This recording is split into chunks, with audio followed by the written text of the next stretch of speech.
You're listening to the Main Street Finance Podcast, where we take the Wall Street bull by the horns to help you achieve your financial goals. Whether it's budgeting, investing, or financial independence, we tackle the big questions in the pursuit of financial literacy. And now, your host.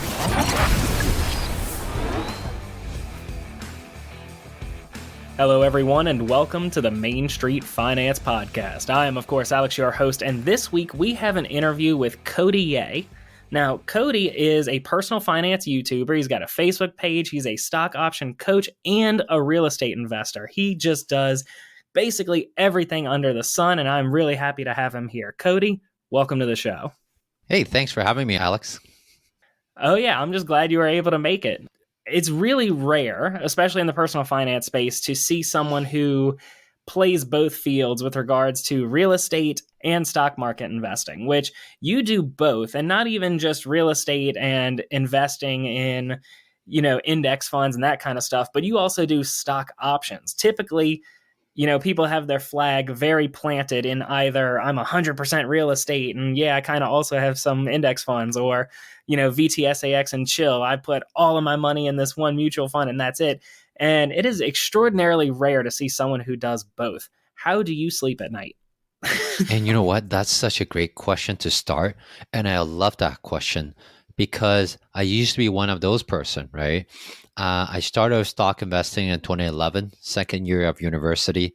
I studied engineer, trying to figure it out. I started buying stocks, right? Investing in banks, getting paid dividend. I was working my butt off at my full-time job, trying to make a lot more overtime money so I can buy my first property. Then how do I combine those is I started realizing that real estate is really good because it tend to go up in the long term. We're not making more land. There's a real estate as leverage. So from there, it's one of the safest way to leverage your money. As long as you know what you're doing, you focus on your fundamental analysis on the area, right? And then from there, as the house price goes up, you can actually refinance or pull out some of the equity and put it in your trading account, or go buy your next real estate property. So what I mean by that is real estate is really good for net worth building, increasing your net worth because it's leverage. Now, as it goes up, you can pull the money and put it in your trading account. And I help hundreds of my students at this point to generate 1% to 4% per month, which is beating the benchmark index, which is beating most of the mutual funds, right? And from the real estate standpoint, it's a wealth generation. From the stock option standpoint, is what allows me to quit my six-figure job at 29 before COVID. Yeah, because, the best time in the world to quit was before COVID. I mean, hell, if you would have waited a couple months, you could have gotten laid off and maybe got a nice severance. So wonderful right. Timing there. Yeah, that's right. And as hindsight is 2020, right? And I guess that's what pushed me harder, right? Oh, absolutely. Talk about burning bridges. It's not just quitting your job while there's no job to go back to in 2 months. Sometimes those are the best things that could happen to someone. It's going to have a small blip, but most of the people who are winners, I'm not saying I'm a winner, but just most of the winners among the circles I'm hanging out with, it's just a small blip and they take off a lot faster and they wish they have done it sooner. It's not for everyone, but for someone who's driven, they can consider this.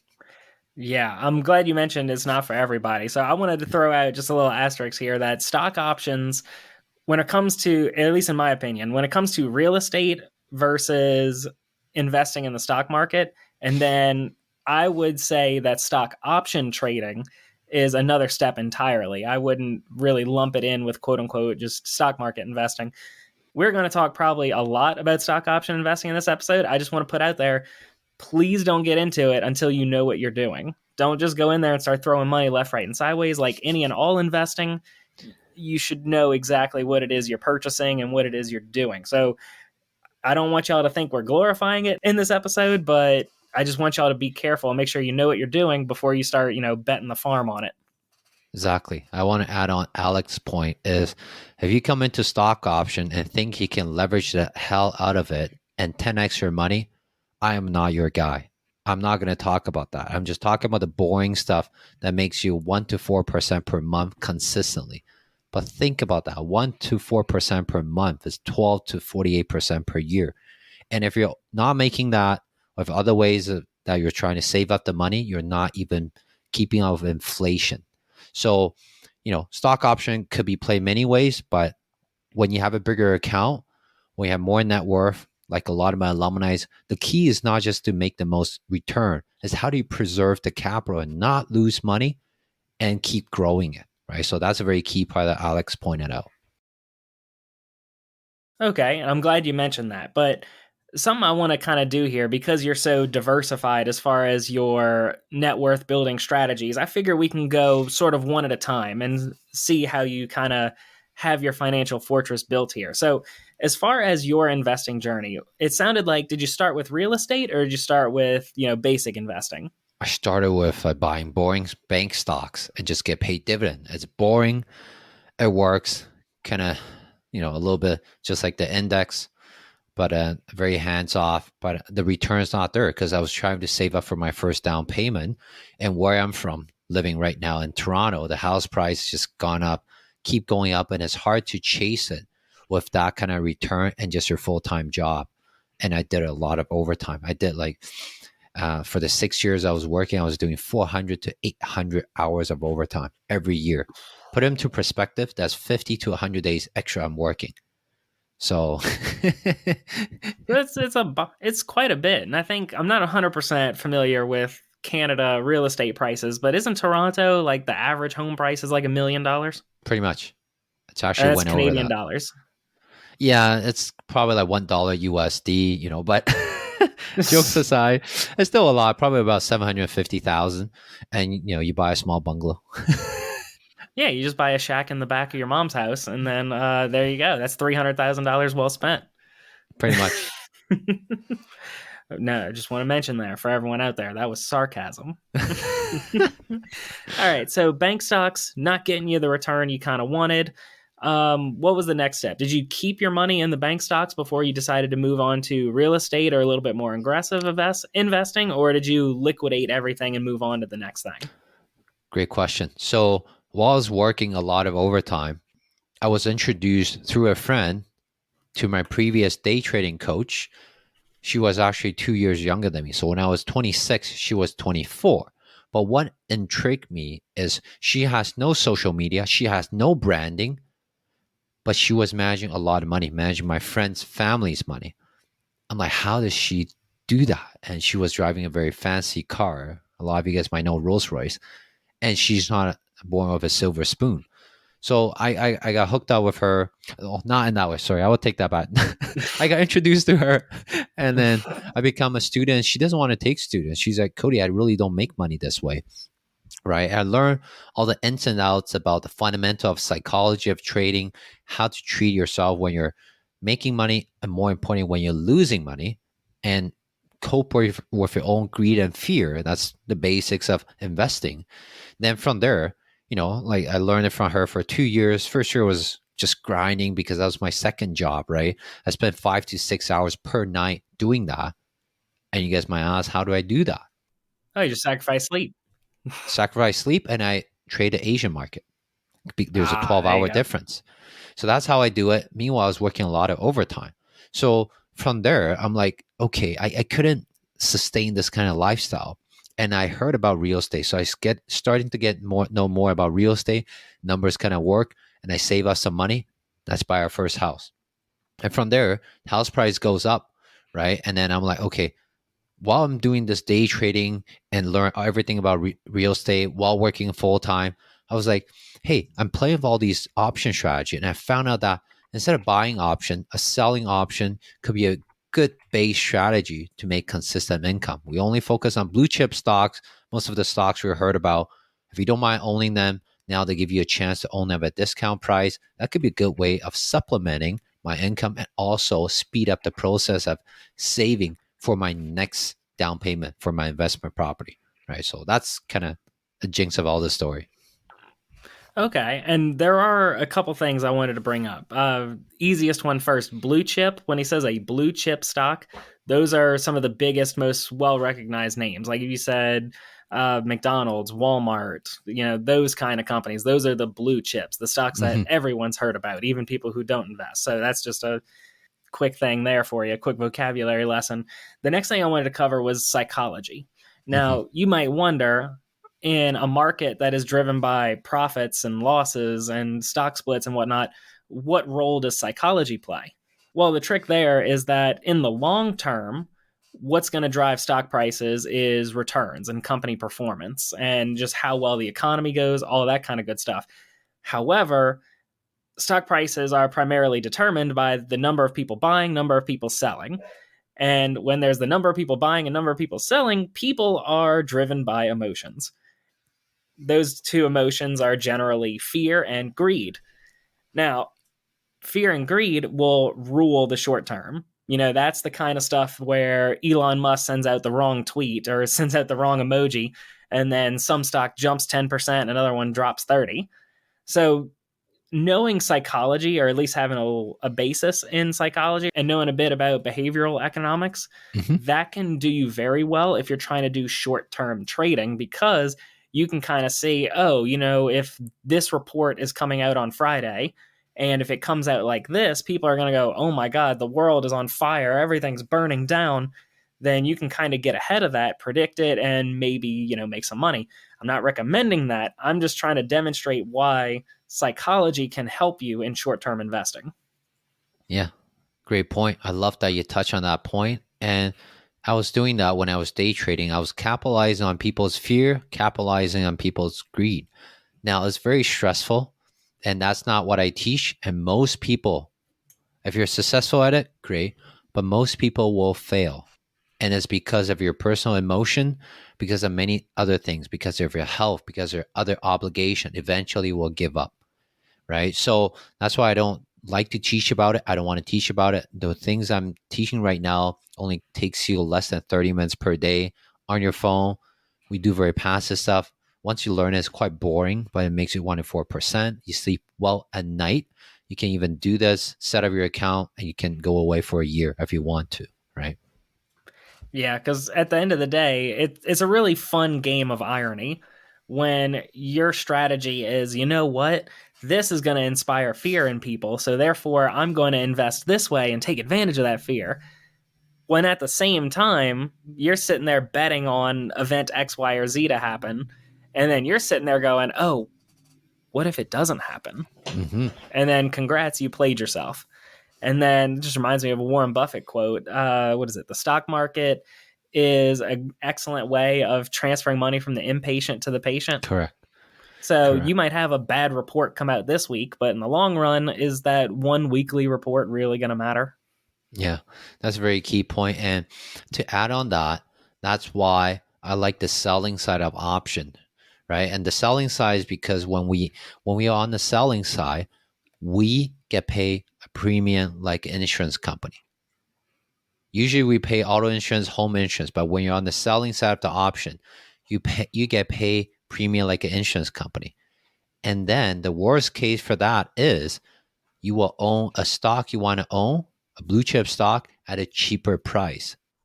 So there's already some value given in, you get at a cheaper price. So mentally you're more balanced, and knowing that you own a good stock at a cheaper price, and you might get paid dividend and you get paid premium to sell that insurance contract. And I want to touch on that is now we take a lot of the guess game out of it, because in the long term, we know good company tend to perform well and the stock price will follow. Good companies are performing well. So that's kind of our, what's our protection? We're not gambling, but in the short term, we're wrong, but we're still right.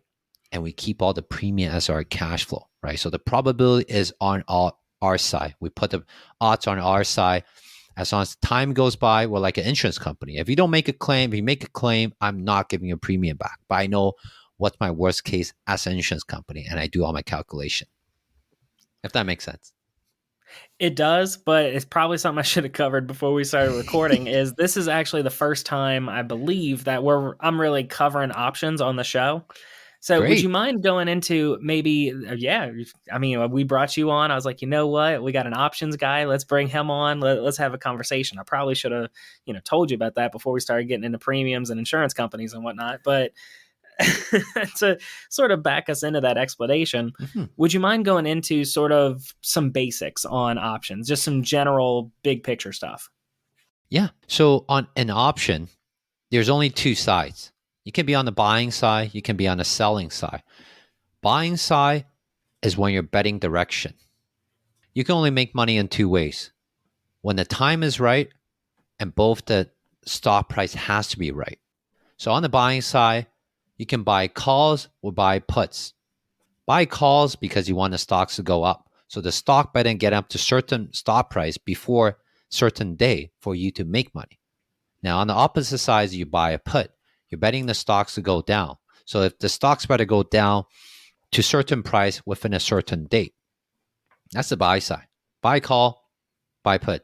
It's like buying a lottery ticket. Hey, I think it will be red. So let's put $20 on red. I know 44% chance I'll win, but it's okay. In the long term, I'll lose, but that's fine.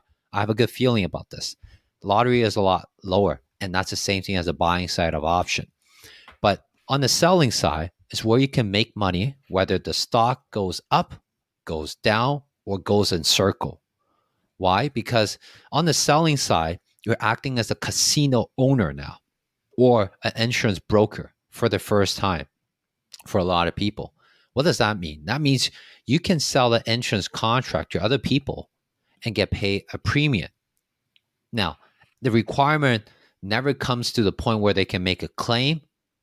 You keep the premium. If it comes to a point they can make a claim, you still keep the premium. And you know the worst case for you when you're selling option is either needs to buy 100 shares of the stocks you want to buy anyway, or you might be giving away the 100 shares of the stocks you already have. And in both situations, you're making money from the premium and from the appreciation of the stocks, if that makes sense. Okay. I mean, that makes sense to me. Let me see if I can't make it a little bit more basic here. So, the reason we call these things options are because you are not necessarily buying or selling the stocks. For now, let's just talk about buying just for simplicity's sake. It's an option because you get the right to purchase a stock at a certain price. Mm-hmm. So, let's say right now that stock X is $100 per share. You can buy a call option that says, hey, at any point within the next 30 days, I can buy stock X for $115. Now, you might be thinking that makes 0 sense, Alex.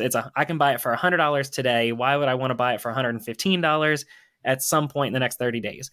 Well, the reason you might want to do that is because you think it might actually go up much more than that. So that way, say within 30 days, stock X is now $300 per share. Well, shoot, you might be thinking, well, shoot, I wish I could have gotten it 30 days ago for $100. Man, that sucks. I can't believe I missed out on, this stock tripling. Well, hold on. You're sitting on this option, which gives you the right to purchase that share. No matter what happens to the price, you can buy that stock at 115. So in that hypothetical where the stock went from 100 to 300, well, you're buying it at 115. The benefit here is that you're spending a very small amount just to have that option to do that trade. Now, that is what we call a premium. So the stock might be $100 per share. The premium might be $2. So if you think the stock might go up to 300, but you're not 100% sure, you don't want to go buy, 1,000 shares of that stock at $100 each. That's a lot of cash. But what you can do is you can pay the premium, which is gone no matter what, whether you do it or whether you don't do it. So you can pay the premium and have the option so that, hey, just in case this thing jumps up a huge amount, well, I can kind of retroactively buy it for that much cheaper price. So that's sort of a call option. So what Cody is saying is that if you're the one selling the option, you're getting that premium. So it's just a game of, are you going to have to give up the stock at that price or not? Yeah, there we go. We have a better explanation from Alex. And really, truly, I think this podcast is very tough to teach something that's brand new to all your audience, which probably a lot of them had never heard about, just heard that, hey, this is a casino, don't touch it and all that. But there's a truly beneficial way of doing this, and it doesn't it's not very stressful, and really just agreeing to buy a stocks you want to buy anyway at a discount price, and you get paid for it. So yeah, we can go out all into details, but yeah, there's there's other channels. I have a YouTube channel if you want to learn more. I have a Facebook group if you want to go there. You can learn a lot more from there, and um, really don't try to confuse everyone on this podcast, right? Yeah. So I just wanted to give that. I wouldn't say that my explanation was better. I would just say mine's more baseline. I think you gave them the explanation of sort of step two, or maybe the logic behind why you would do these things. Mm-hmm. But I just heard you say that, and I was like, oh, well, without that step one kind of basic, what is this thing? Yeah. It might be kind of hard to use that explanation. So what you might need to do is kind of listen to mine, then rewind the episode a couple minutes, and then go listen to what Cody had said. And then the whole thing will make sense.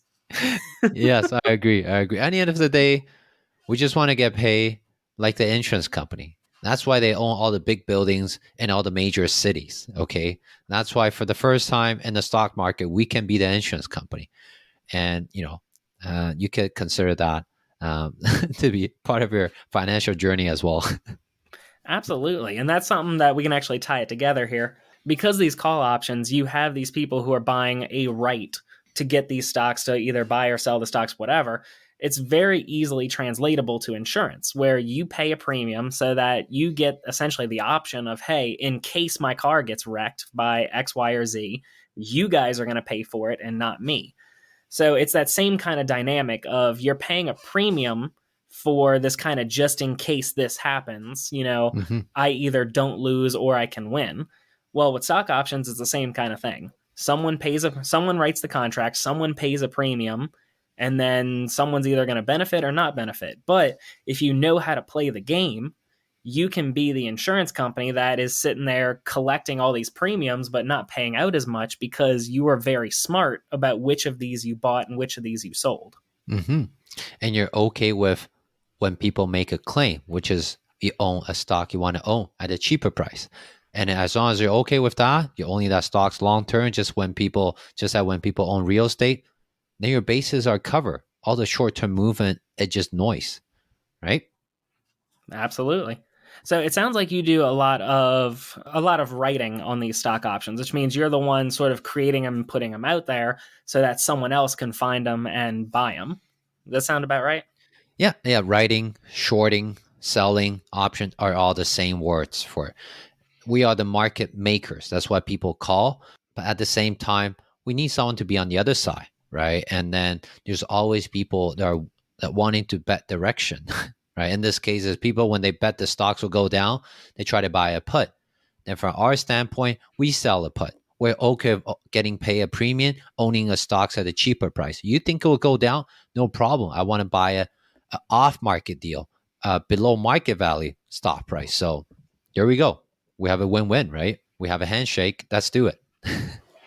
Yeah, I mean, essentially, I don't want to say it's like a futures contract because I really don't want to bring in a whole nother thing we got to explain a background on. But essentially, right now, you can go buy stock X for this amount of price. You are signing a contract for, hey, at some point in the future, I'm willing to sell this stock at X price, or I'm willing to buy the stock at X price. Mm-hmm. And someone else, when they pay you that premium, is saying, hey, I'll take that bet.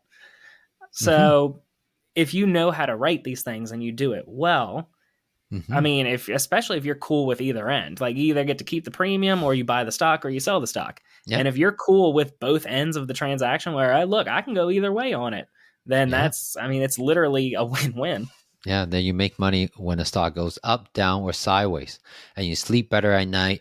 You make a good return. I wouldn't say like crazy return, like over 100%, maybe 20. Yes, I did, but 1 to 4% per month. It's very obtainable.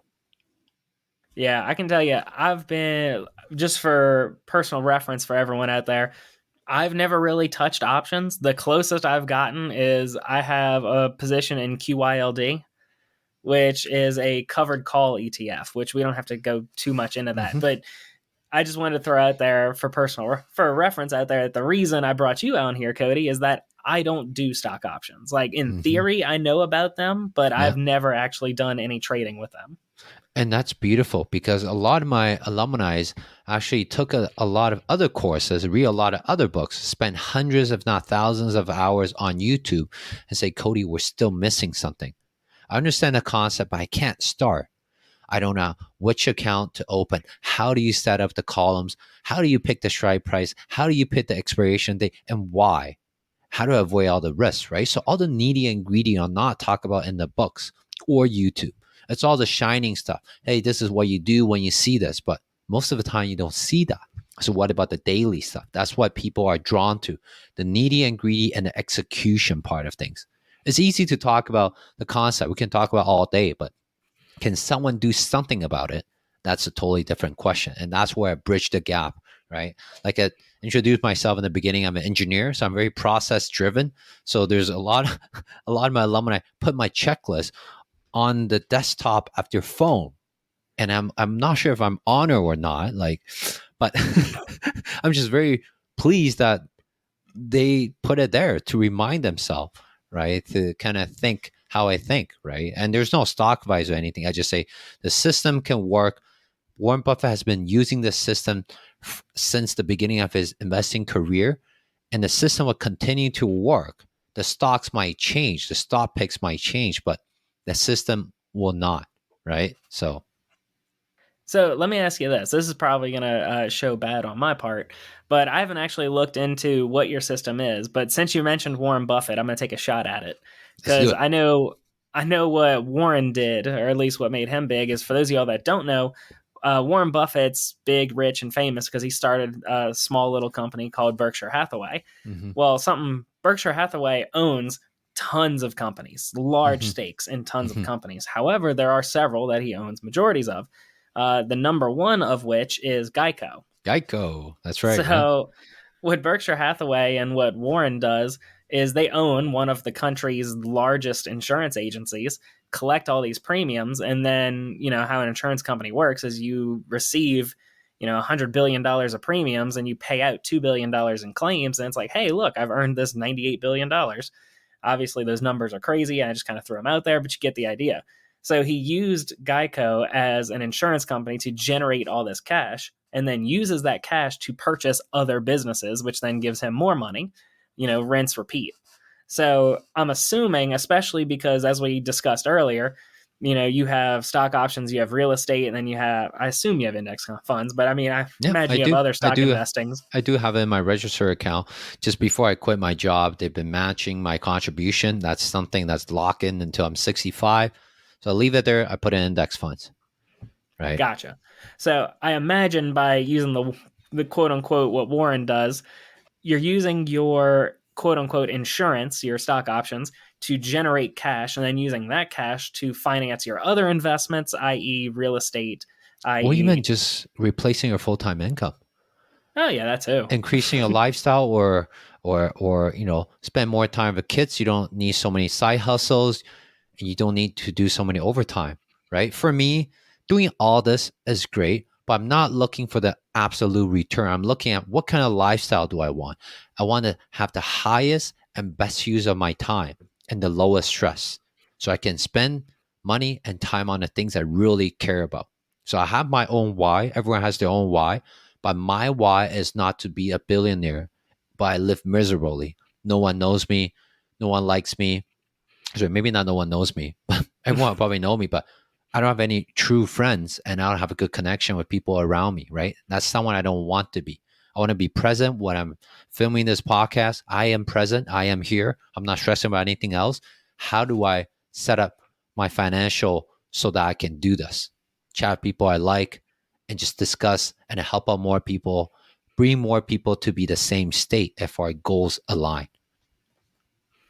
There you go. I mean, you got me with that first sentence. I mean, essentially, financial independence. There we go. Having the money to where you don't have to work a 9 to 5 if you don't want to. You don't have to be like, oh, kids' first steps are coming up, but shoot, I really got to finish this TPS report. And that's the whole point. My whole slogan is say yay to fire. We were chatting about this, Alex, offline, right? My last name is Yeh. I have 2 hats behind me. People can't see it. say Yeh is my license plate, right? But to FIRE, that FIRE is financial independence and retire early. Everyone has their own version, but you have to define your own. And stock option, real estate investing, active business, full-time job are all part of the game. But how do we make the most money in the minimum amount of time and minimum amount of stress? Do I like how wealthy people are doing it? And that's why I'm trying to help out more people doing that. Oh yeah, definitely agree with you there. And with that, I don't really think there's anything left to say. I mean, that's the mic drop statement I was looking for. Boom, knocked it out of the park. Love it. So with that being said, Cody, we've talked a lot about where my audience can find more about you, but I don't think we've really given specifics. So let's go ahead and officially ask the question. If my audience is intrigued, they want to learn more about you, more about your system, more about what it is you do, where can they go to find out more about you? Yeah, great question. So my first name is Cody. My last name is Yeh. If you want to Google me on that, I take the first 3 pages already. You'll see a lot of Google reviews and all that. Now, if you want to join my stock option Facebook group where there's 4,000 plus people that I don't pay ads on, they join organically with like-minded people, learn how to start investing in stocks. I share some real estate investing tips as well. How do you combine them? How do you get out of your rat race and start saying yay to financial freedom? Join that. And I'm pretty sure Alex will put it in the description. And if you want to follow me on other social media, it's Cody Yeh, Cody of 2_YEH. Follow me there. You'll see a lot more fun stuff on my daily life.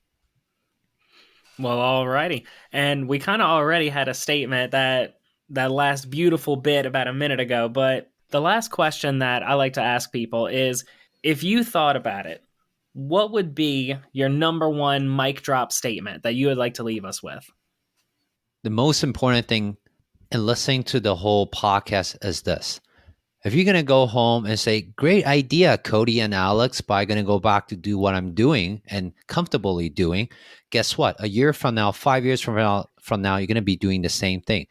But if you're someone that's serious, considering to reach your own financial freedom, start taking action. That action could be as small as start watching some of my YouTube videos, join my Facebook group, or listen to more of Alex's podcast. And then start taking action. It could be baby steps. Open up your account or try it out. Okay, know where you stand, how much saving you have. What are you doing? What's your why? What's your goal? Start doing something and take action. Don't just think about it, but take action to go towards it. That will be my key takeaway for all of you. I couldn't agree with you more. I mean, you can have all the knowledge in the world, but if you don't do anything with it, then what's the point? I mean, watch you some YouTube videos, read you some books. There's so much free information online. Go check out Cody's stuff. It's all going to be in the description below. He was right when he said that earlier. Cody, thank you so much for joining us on the show. It was really good to have you here. It's my pleasure being here. Alrighty, guys. So you have a ton of stuff to look at. I'm going to have links to all of Cody's stuff in the description below. His YouTube channel, his Facebook page, Instagram, all that good stuff. And if y'all have any questions, I'm sure he's got contact information on there. Thank you guys for listening, and I will see you all next time. See ya. Thank you for listening to the Main Street Finance Podcast. Have a question on today's topics or have suggestions for future episodes? Send an email to mainstfinance@gmail.com. Sharing is caring, so if you learned something new and useful today, make sure you share with friends and family. Don't forget to like and subscribe to be notified of new episodes. For demonstrations and more examples, be sure to check out the YouTube channel. We'll see you next time.